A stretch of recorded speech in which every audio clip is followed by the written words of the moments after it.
খিচুড়ি রান্না হবে, এই জন্য সরিষার তেল দিলাম, দিয়ে ডালটা পেঁয়াজটা ভেজে নিয়ে পেঁয়াজটা ভাজা হয়ে গেছে, এখন ডালটা দিয়ে দিলাম। মুগ ডাল আর মুসুরির ডাল একসঙ্গে। আলু দিলাম, ভেজে নেবো। ডালটা ভাজা হয়ে গেছে, এবার আলুটা ভেজে নিয়ে চাল ভাজবো। চালটা ভেজে নেবো, কাঁচা ঝাল আর চাল একসঙ্গে দিয়ে। পোলাওয়ার চালটা দিয়ে এবার ভালোভাবে ভেজে নেব, নিয়ে পরে গরুর মাংস কষায় রাখছি ওইটা মিশাই দেবো।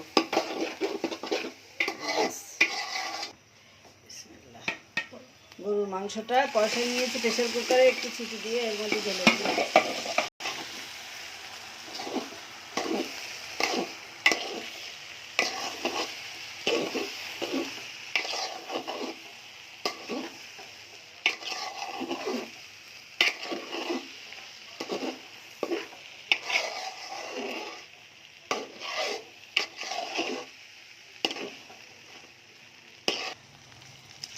গরম পানি দিয়ে দিলাম, পানি দেওয়া শেষ, এখন ঢেকে দেব। বলো।